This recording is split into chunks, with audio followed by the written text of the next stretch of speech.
When it comes to shopping for a camera monitor, it can be pretty overwhelming because, quite frankly, there are a ton of options out there on the market. Now for me, when I'm looking for a monitor, I have kind of two main considerations. Number one is price. I'm not made of money, most people aren't, so budget is definitely a concern. And then features. Do I need things like SDI? Do I need HDMI? Or do I need both? Exposure tools. Do I need false color and a waveform or zebras or tools like that? And then focusing. Do I need focus assist and focus peaking? There are a ton of other different tools and things and features that you need to consider when looking for a camera monitor. And then you kind of got to marry those two up and get all those features and that price and try to find the best bang for your buck. Well, in this video, I'm going to talk about the Osee G7 monitor, which I think is the best bang for buck monitor out there, and it is the monitor that I recommend to anyone out there looking for a camera monitor, especially a 7-inch monitor. What's going on, y'all? My name is Tyler Edwards. I am a filmmaker based out of Colorado, and in this video we're going to talk about the Osee G7 monitor and why I think it is the best bang for buck and the best monitor that I would recommend out there for anybody looking to get a on-camera monitor, especially, like I said, a 7-inch monitor. So first up, I'm just going to talk about the monitor, kind of the layout and all that kind of stuff. This is a 7-inch monitor that is 3,000 nits. Yes, 3,000 nits. That's a whole bunch of nits, which means it's a really bright monitor. No matter what time of day, you can see it out in bright daylight and have no problems. Don't even need a sun hood, really, because it's so bright. The only reason you maybe need a sun hood, which comes in the kit, is to avoid reflections, because this kind of is a reflective screen right here. But it is a 1920 by 1200 resolution screen, but it does accept a 4K signal, so that's why you see 4K right here. Now on the front, you have a joystick, which allows you to navigate through the menus and also adjust things like the backlight brightness and all of that good stuff. Now this is a pretty lightweight monitor. It's got a polycarbonate exterior shell, but inside it actually has an aluminum skeleton inside, aluminum frame inside, that helps with rigidity and overall build quality. And in that frame, on the top and on the bottom right here, you have quarter 20 mounts right here with these locating pins, which is really nice to have. And like I said, it is built into the aluminum frame instead of the polycarbonate exterior, so you have that rigidity and you don't have to worry about this thing breaking off or the mount snapping off or something like that. Now on the back, you have SDI in and SDI out, as well as HDMI in and out. Now one thing to note is you cannot cross convert, so if you're using SDI in, you cannot send HDMI out. However, if you're using HDMI in, you can do HDMI out. Same with SDI, you can do SDI in and out. Up here you have your power switch to turn the monitor on and off. And now moving on to this side, you have your powering options. You have a locking barrel pin type connection here, and in the kit you actually get a D-tap cable as well as a AC brick, so you can power it off mains. And right here you have a single battery plate that accepts Sony NPF style batteries. And then the other cool thing is you actually, in the kit, you get this right here, which is a passive V-mount adapter plate. It actually fits right over the NPF battery plate, and then with some included screws, you can lock it in and then put a V-mount battery plate, and then with the included D-tap cable, you can power it that way. So if you are out on location or maybe you're a first AC or something and you want to power it for much longer than your L series batteries can, then you can definitely power it off D-tap, which is really cool. The other thing with powering it is you can, with the D-tap power cable, if you have a cinema camera or something with a V-mount battery plate or something that has D-tap outs, you can use that cable to power it here to kind of keep the rig more lightweight instead of having to put a battery on the back. Now around the corner from the joystick, you have a remote port and a headphone jack, so you can monitor audio.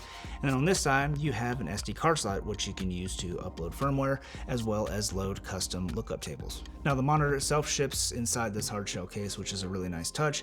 And in it, you get those power cables that I mentioned, as well as a little magic arm and then a sun hood as well. Okay, well now that we've kind of given a little walkthrough of the monitor, what I want to do now, instead of boring you with all the features and everything packed into this thing, I will just list them all right here, so you can kind of pause it and read it if you want to. But what I wanted to do is kind of talk about a few things that for me make this kind of a standout monitor, why I would recommend this monitor to anybody out there, and quite frankly why I think it's the best bang for buck monitor out there. Now the first thing is the fact that this is a 3000 nit monitor. Now what does that mean? Well, it's bright. bright. That's pretty much all you need to know. You can see this thing in any kind of daylight, no matter what. It is just so bright. In fact, I think it might be the brightest monitor out there on the market right now. The reason why it's so nice to have is because, like I said, you can see this out in any daylight conditions without the need of a sun hood. Now, it does come with a sun hood, so if you're getting any kind of, nasty reflections or anything like that, you can put a sun hood over it. But really, at the end of the day, I don't use the sun hood because of how bright this monitor is outdoors. Up next are the input-output options. So this has SDI and HDMI. Now, most of my cameras have SDI, and I prefer to use SDI when I can because it's a more professional and just a more secure connection. However, you also have HDMI in and out as well, so you can use it with cameras like the Blackmagic Pocket Cinema cameras and stuff that only have HDMI. Additionally, it's really nice that it has an HDMI and SDI out, so you can send a signal out from this monitor if you want. However, one thing to note is you cannot cross-convert between the two, so if you're using SDI in, you have to use SDI out. You cannot cross-convert to HDMI and then vice versa.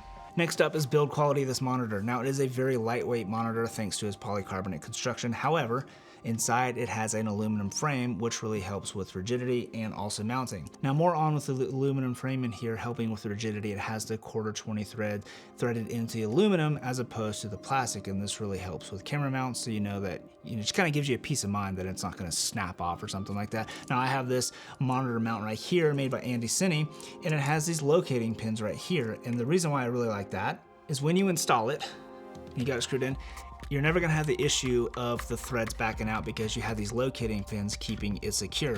So whether you have this on a hot shoe or cold shoe mount, or you're using the magic arm to get it off side of the camera, you don't have to worry about the threads backing out, which, and I have some pretty expensive monitors as well, and I have that problem, and it's pretty annoying. So the fact that they have these little locating pins here is very convenient and very nice to have. Okay, and the last thing I want to talk about is the powering options you have for this monitor. Now, included with the kit, you have an AC power brick that you can plug straight into the back of this monitor and power it off of mains power, or you have the Sony NPF style battery plate, which those batteries are pretty affordable, and most people have those in their kit as well. Or you can use this guy right here. So this is a passive V-mount battery plate that actually screws right over the NPF style battery plate. So you can see right here, there are 2 screws up here up top, and then there's one right here that you actually unscrew because you get a longer screw for this, and it screws right in there, and it's very secure, and you can power it via D-tap power from a V-mount battery. So you slide the V-mount battery on top of this, then you use the included D-tap cable to this barrel pin connector right here, and then you can power this thing for hours and hours and hours and not have to worry about it dying. So if you have like a director's monitor or maybe a client monitor or something, you can power it with V-mount and not really have to worry about it dying, which I really like, and it's very convenient to have. Or if First AC is using it for pulling focus, they can slap on a high capacity battery and just not have to worry about it dying, and they can power other things like a transmitter and all that kind of good stuff right on the monitor and have a pretty tidy little rig. So that is pretty much all I'm going to talk about with features that I like. I mean, there are a lot of things I like about this monitor, but these are those kind of the main standout features of this monitor. Now, there is one thing that you have to know and you have to consider when looking at this monitor, and it's the fact that it only accepts up to a 4K 30p signal.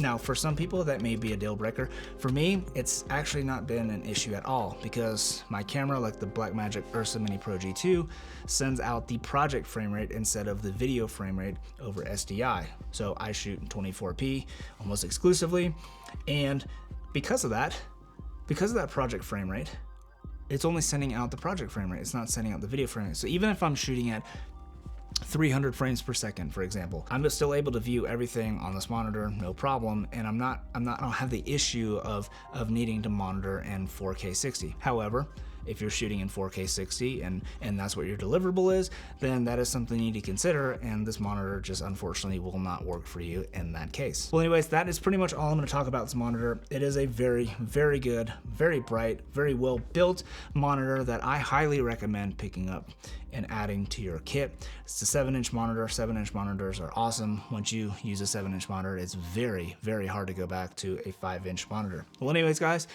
if you have any questions, let me know down in the comments below. Thank you so much for watching, and I hope to see you in the next video. Peace.